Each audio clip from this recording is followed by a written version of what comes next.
Nivernaise ou Nivernais d'origine? Et il y a des gens qui vont beaucoup se lever. Règle du jeu, très très importante, avec une qui l'est plus particulièrement que les autres. C'est que dans cet espace, c'est un espace autorisé. Toutes les idées comptent. Et j'ai pris cette image parce qu'en fait, ce que j'apprécie, c'est le regard de cette personne. Ça, c'est mon aspiration profonde. J'ai choisi cette image parce que ça m'a rappelé mon mari. Un peu le jardinier fou, peace and love, c'est super. Enfin, voilà. Cette hier-là, elle est un petit peu... Ok, je vais les relire. C'était vraiment un exercice important pour ce que travailler, ça veut dire quelque chose pour vous. Pour vous, c'est pas forcément la même chose. Donc là, c'est vraiment une lecture commune de notre texte. C'est important qu'on la pose d'entrée de jeu pour savoir de quoi on va parler aujourd'hui. Le travail, c'est un besoin. Ça répond à des besoins en termes de ressources. Travailler, c'est communiquer, s'adapter. C'est un savoir-être. C'est travailler en équipe. C'est travailler au service des autres. La fresque chronologique, 30 ans d'histoire. On va revisiter tranquillement le temps. Je vous laisse l'investir. Vous avez tout ce qu'il faut. Attention au code couleur, pas limité en nombre de post-it. Si vous n'êtes pas sûr d'une date, c'est pas grave, posez.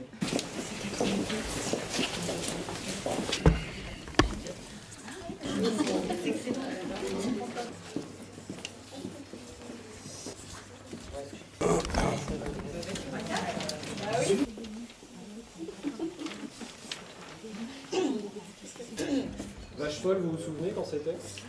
Il y a la dans les années 90.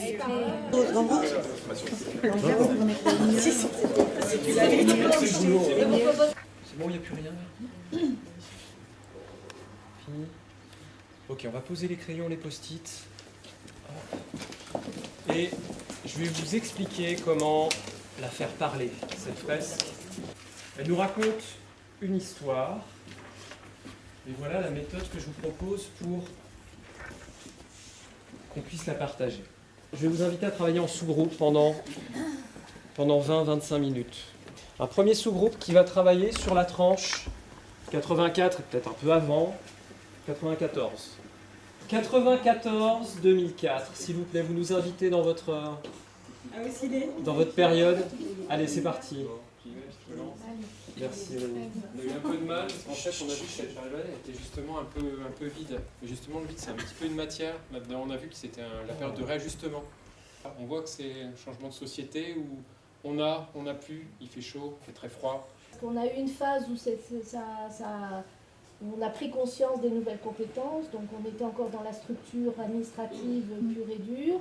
L'histoire du département, on avance par choc avec les lois, la décentralisation, deuxième acte de décentralisation, le RSA. Il y a eu effectivement des vagues et on a l'impression qu'on va revenir peut-être à quelque chose de beaucoup plus centralisé. On a revécu 30 ans d'histoire, donc ça nous donne du sens aussi à qui on est aujourd'hui. On va le garder parce que dans la séquence suivante, on va vraiment explorer ce présent dynamique qui bouge là. Donc c'est la carte des tendances qu'on fera ici, après la pause. 5. Je vous écoute et j'attrape ce que vous me dites en commençant par le présent. Qu'est-ce que vous sentez qui bouge sur ce thème-là, travailler, et qui va impacter les années qui viennent, en tout cas l'action publique du Conseil général? Le vent tourne, ça signifie quoi pour vous dans votre réalité, ça? C'est-à-dire que le travail du département va changer. Aujourd'hui, il a beaucoup de compétences relativement diverses. Et demain, il va essentiellement faire du social, sur lequel il n'aura plus de marge de manœuvre, en fait. On est vraiment sur un travail de tendance. Le mot est clair pour vous. On n'est pas sur des certitudes, on est sur des tendances. Et c'est ça qui est important. On tire encore, comment ça va impacter l'action du CG. Sur la qualité? Sur les moyens. Le moyen. Qualité du service. De mettre en relation, en vérité, les besoins sur les territoires. Et puis... D'accord, on est dans cette logique de recoupement. Quelles sont pour vous les 5 tendances les plus fortes? Donc vous avez 8 gommettes et je vous demande seulement de voter sur 5 lignes. Ça veut dire quoi? Il en reste 3 à la fin. Non. Volontariat. Ça veut dire que ça c'est, bien sûr, problématique 1, 2, 3, 4, 5. Qui prend la 1 et je vous donnerai le top départ, j'attends que tous les scripts soient synchro. Tout est bon? C'est parti.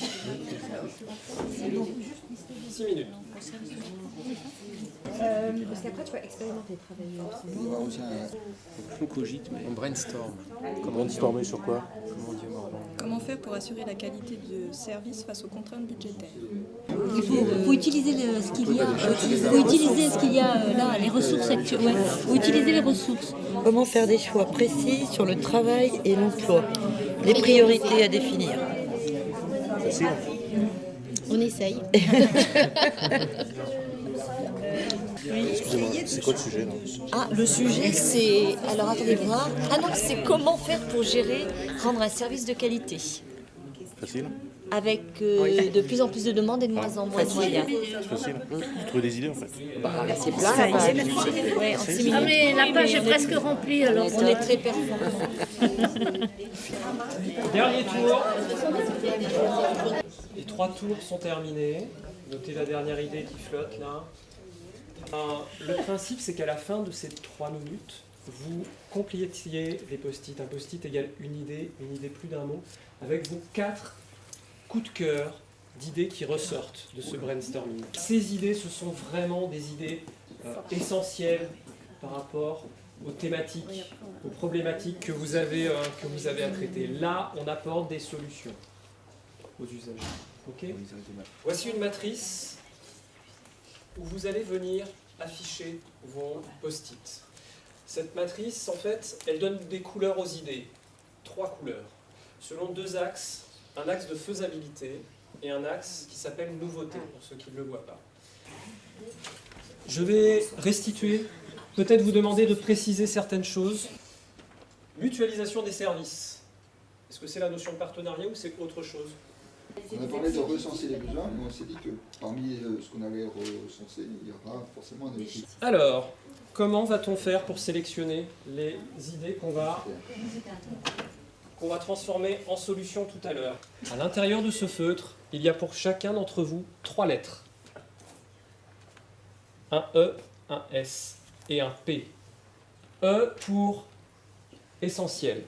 Un S parce que cette idée est singulière pour la collectivité conseil général. P parce qu'on peut faire. Ça se passe bien. Non, c'est vrai que on croise pas mal de collègues qu'on connaissait pas. Et puis, non, l'animateur, il y a une démarche assez sympathique. Donc, du coup, c'est vrai que ça passe vite, la journée. C'est la première fois qu'on nous propose ce genre d'exercice. Voilà ce qui ressort des solutions que vous voulez travailler, de tout le parcours qu'on a fait depuis ce matin. Comment faire pour structurer ces idées, cette idée, en vue de leur mise en œuvre dans les 5 prochaines années. Donc on est vraiment sur quelque chose qu'on essaye de faire atterrir sur le sol. Pratico-pratique. Donc le but du jeu, c'est de développer derrière un argumentaire avec un slogan. Soyez extrêmement précis sur la description de la solution. C'est quoi l'action réelle qu'il y a derrière? Qui est la cible? Comment ça fonctionne? Donc plus sur le principe, les étapes, la méthode, le mécanisme de fonctionnement. En quoi le Conseil général va être vraiment différent dans le paysage institutionnel avec ça? Donc voilà notre slogan. Écoute, acteur, réussite, travail. Pas mal. Et en quoi le ECG sera différent avec cette idée? Alors là, c'est très beau. Le ECG impulsera une nouvelle dynamique de travail partenarial en transversalité.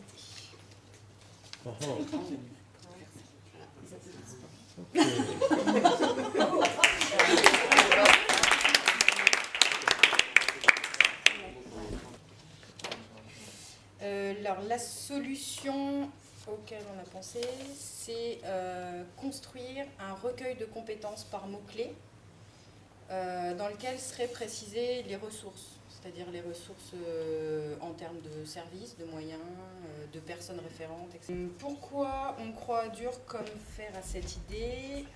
C'est parce qu'on a, enfin en tout cas, pour nous, c'est le modèle d'avenir, c'est-à-dire le travail collectif. Voilà, la petite phrase de Romain. Tout seul, on va plus vite, ensemble, on va plus loin. Donc notre slogan, ce serait semer l'emploi en milieu rural. Wow. Fin d'une journée, avec un débriefing collectif de voilà, comment vous avez déjà sur le ressenti, avant d'entrer dans le contenu et puis peut-être la suite sur les questions.